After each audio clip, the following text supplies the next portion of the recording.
So may gusto lang akong ikwento sa inyo kung paano kami nakaakyat dito sa Hilltop Garden sa may Montalban. So ito na yung entrance nila. Gamit ko dito syempre si Big Wolf, ang ating Suzuki minivan or Suzuki DA17V na minivan. So 4x2 lang siya. So hindi siya 4x4. So ito na yung pinakamataas na drive ko so far since bago pa lang naman ulit ako mag-drive. So share ko lang sa inyo kasi naaliw lang ako na kayang-kaya ng ating Suzuki minivan. So surplus lang siya pero ang lakas niya sa ahon, guys. Actually hindi naman ako natakot kasi bilib ako sa climbing capability ng isang Suzuki minivan. 'Di ba? Hindi man siya nakakatakbo ng sobrang bilis or yung talagang mabilis yung acceleration. Syempre dahil 660cc lang siya. Pero pagdating naman sa ahonan, hindi nabibitin. Okay? As long as syempre ito yung dadaanan mo na gaya nito. Syempre hindi naman tayo 4x4. So 4x2 lang yan. So ayan, medyo tight curve yan. Hindi ko nga alam paano gagawin pag may kasalubong ka kasi makitid talaga tong daan na to. So ito nga yung pinakamataas na naakyat ko so far. Mas mataas pa siya dun sa mga inaakyat namin or mga naakyat namin sa may Tanay tsaka sa Antipolo, yung mga camping site doon. At ang kakaiba dito, yun nga, makitid siya. So pag may kasalubong ka, hindi ko alam paano gagawin. Buti na lang wala kaming nakasabay. Side note lang, napakaganda sa taas sa The Hilltop Garden. Okay.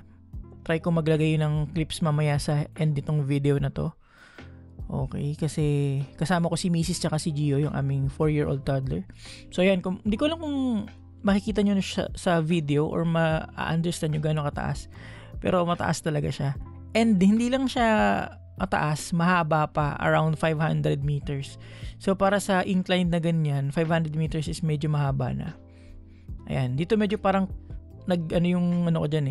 yung gulong ko, nagdumulas ng konti. May nadaan yata malambot.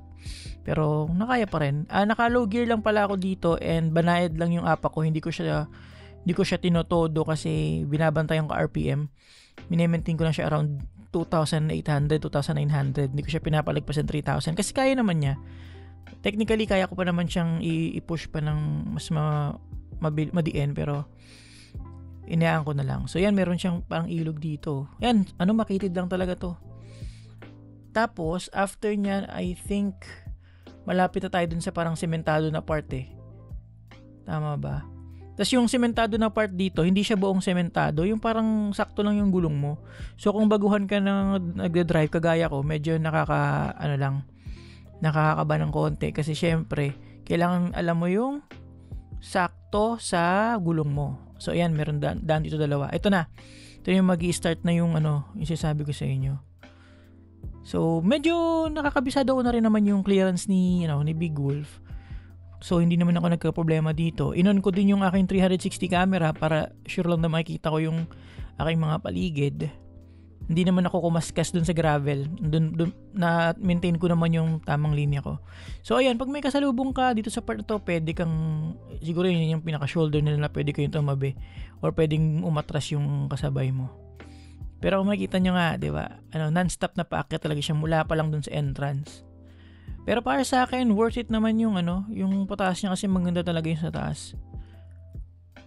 So, yan, medyo mahaba-haba din to Pero mas nakakatakot pa nga yung pababa.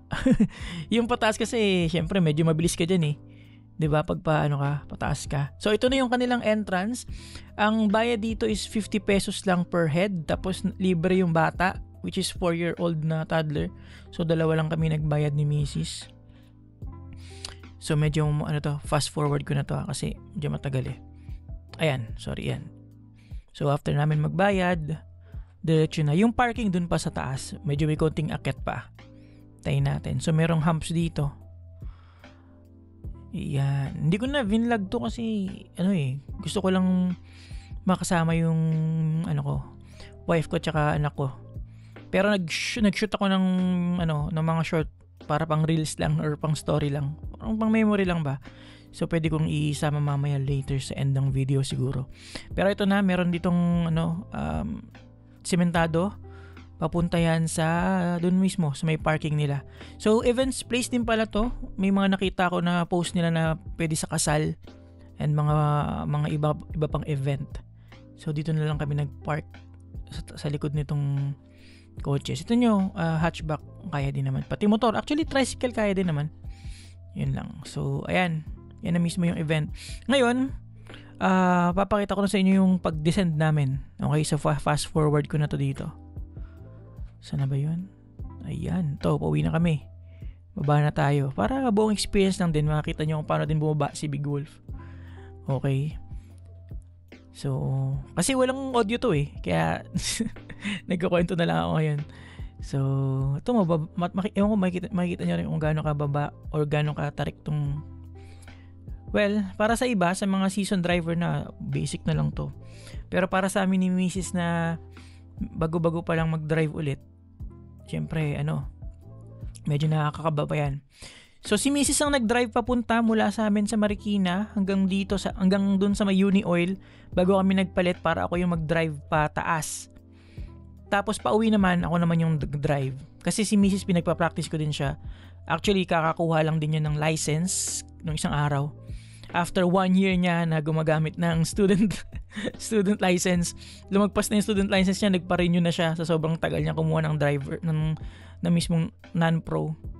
So ngayon meron na siyang non-pro na license, nakakagala na siya. Fast forward ko na, nakakagala na siya mag-isa. Pero since takot pa siya sa ganito, ako muna yung nag-drive. So ayan medyo na siya. Smooth naman, hindi ako nagka-problema kay Big Wolf. Wala akong doubt sa kanyang kakayahan. Mas may doubt pa ako dun sa kakayahan ko bilang driver kesa dun sa kakayahan ni Big Wolf na umakyat at bumaba. So naka-low gear lang din ako dito, nakaalalay sa brake. Medyo kinakabahan din ako kasi baka mababad ko yung brake. Hindi ko alam kung tama ba yung pag piga-piga ako. Pero as long as hindi man masyadong mabilis, mas gusto ko yun na parang mas safe kami. So yan, imagine mo kung wala ka dyan sa parang shoulder niyan, tapos dito ka, tapos may kasalubong ka. Sino kaya magbibigay? Siyempre kung kung sinong kayang maka-atras agad or mas malapit dun sa shoulder siguro. So ayan, pababa na. Buti na lang guys, nung bumaba kami, bago pa umulan. Kasi nung nakababa na kami ng bandang Marikina na ulit kami, biglang lumakas yung ulan na para bang may bagyo. Sabi ko nga kay Mrs., paano kaya kung nandun pa tayo sa taas? Malamang mahirapan tayong bumaba kasi basa na yung putik-putik na yung putik na yung daanan. So ayan, rough road na tayo ulit. Mahaba-haba din So yung tumbong video na to nasa 15 minutes sa yung So mga 7 minutes pa akit and 7 minutes pa baba. Or maybe 5 kung di kasama yung mga pagtigil-tigil. So may mga dito, may mga nagpa-photoshoot sa taas kasi nga maganda yung place. So may mga photographer, may mga model. Tapos ito may mga hike din, mag-exercise. May mga motor din. So I guess kung biker kayo, mountain biker, pwede rin nyo din sadyain to kung gusto nyo magpapawis dito. Sa mura lang kasi entrance 50 pesos lang. Tapos may kainan din sa taas.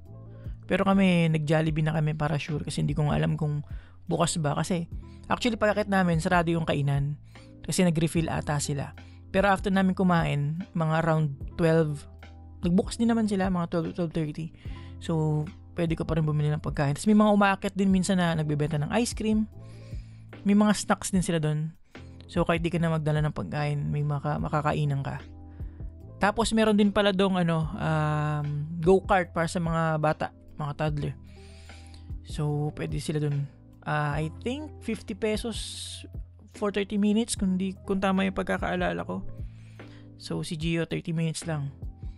Kasi baka actually 30 minutes pa lang pagod na siya nung umuwi na kami, tulog na sa sasakyan So, ito medyo medyo malambot lupa dito Hindi lang halata. Pero medyo malambot na yan. So, medyo malapit-lapit na rin naman tayo sa exit. Pero alam nyo, ngayon lang ulit ako nagpunta rito sa Montalban Kahit na taga Marikina lang kami. Bihira ako magpunta rito. And alam ko na kung bakit. Kasi napaka-traffic. Traffic papunta rito. Tapos ang dami pa mga ginagawang kalsada na tipong isa lang yung daanan nyo. Uy, may mga kambing May mga goats. So, Yung mga daanan nila may mga bakal na nakausli. Yung tipong hindi ka talaga pwede magmadali. So kung pupunta ka ng Montalban, kailangan mabagal ka talaga mag-drive. Or hindi ka nagmamadali kasi expect mo na hindi ka rin makakapagmabilis talaga. So next na gusto namin puntahan ni Misis is sa Avilon Zoo.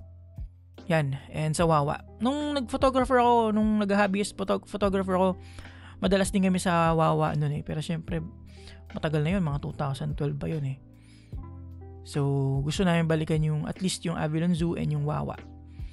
So, ito na. Malapit na tayo sa exit. Sana magandang gawin dito, meron silang contact sa baba na may radyo sa taas para kung sakaling may umaakyat, hindi muna sila magpapababa, ganyan. Pero siguro pag may event, ganun. Pero pag regular days, Sunday, ganyan. Walang ganun. So, ayan na. Nakakaano dito, galing pa lang ng kalsada, akyat na agad. Kaya bago pa ako lumiko, nag low gear na ako So, dito naman medyo kailangan mag-ingat ka kasi mababa lang yung pang-ilalim ng mga minivan, di ba?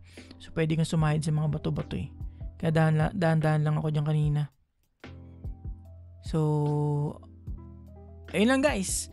So, kung umabot ka dito, comment down below and maglagay din siguro ako ng mga clips sa hilltop para may idea kayo kung ano yung tsura nung place na ito. Okay? So, thank you for watching and see you on the next kwentuhan. Kwentuhan ba to?